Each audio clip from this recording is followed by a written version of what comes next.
What's up everyone, Clayton here, and today we're here with another Fallout 4 guide. Today's guide is over power armor. We're going to go over some tips on using fusion cores, as well as to where to find power armor mods, and find all 5 sets of power armor in the game.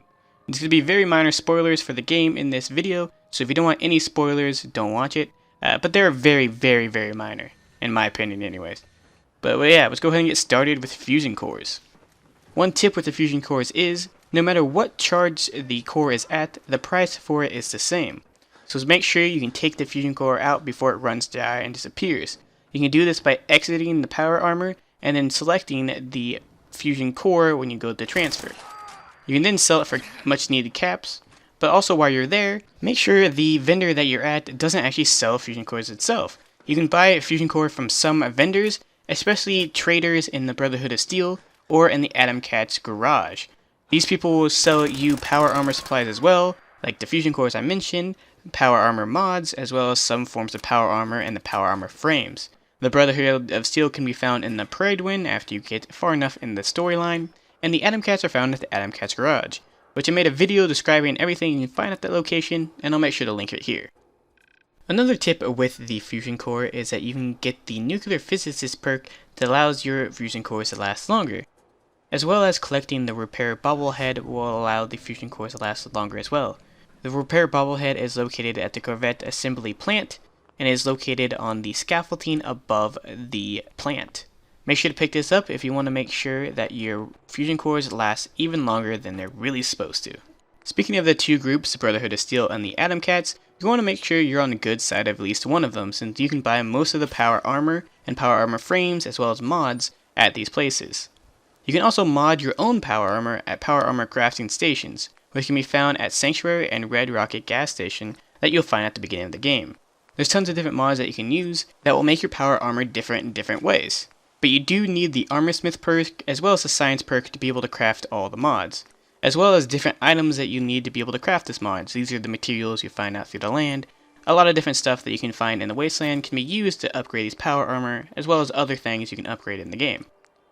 Also, there is one mod for siding with the Brotherhood of Steel for the final mission of the game. I won't spoil what this mod is, but it is for the T60 set of power armor, but the mod is unique, so this is the only place you can get it and the only time you can get it. So that's one thing that you might want to think about when you're deciding who you want to go with the final mission. At the same power armor crafting stations, you can also paint your power armor different colors.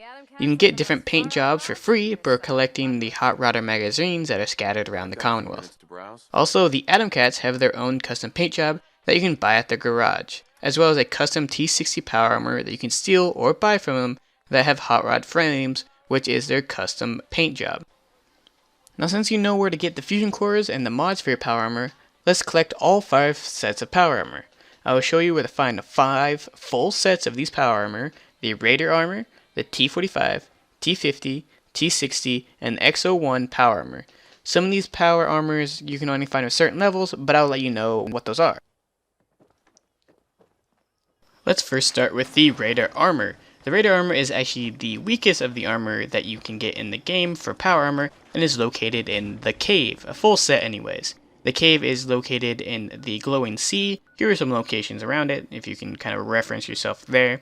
It's located inside the cave. It's kind of hard to see in there, and I kind of run past it the first time, but it's in there. You can also get Raider power armor from random raiders who are using power armor.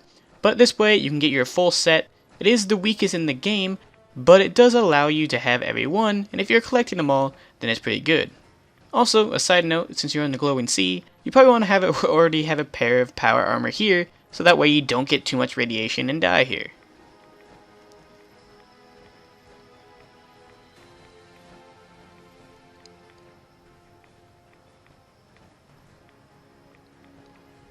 The next is the T45. This armor can be found at the beginning of the game, so you kinda can't miss it. As long as you follow the main storyline and help Preston Garvey in the Museum of Freedom, then you'll be able to find it and get your own set of T45. The next set of power armor you get is the T51 power armor. This is located north of the Old North Church, as well as east of Bunker Hill and west of East Boston Police Station. There is a level requirement for this, and I'll make sure to put it on screen right now because I don't know enough off the top of my head. But there is a novice terminal here that if you hack it, you can get to this armor.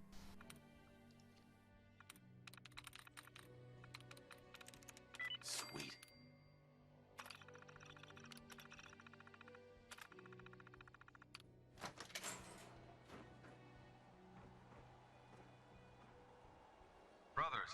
The T60 power armor can be found if you join the Brotherhood of Steel and get through the questline quite a ways. Once you get to the Parade Win, you can actually buy a set from one of the proctors, as well as you're given one of your own as long as you go far enough within the questline of the Brotherhood of Steel. If you don't want to deal with the Brotherhood of Steel, you can always go to the Atom Cats. I did make a video for that, and I already linked it before, but I'll link it again for you guys. They also have their own set of T60 power armor you can get, but there has their own set of custom paint on it, which is a hot rod flame. So if you don't really like that, I would suggest going with the Brotherhood of Steel. The last set of power armor, the Xone, you have to go to 35 Court. The Xone is the best power armor in the game, and this is one of the only locations in the game to get a full set of it. I suggest being over level 30 for this to spawn, otherwise you'll get a lower level set of power armor. As it can be found here, there's some locations around you that you can kind of see and get your bearings where to go. It is pretty east of Good Neighbor and pretty south of Follett Hall.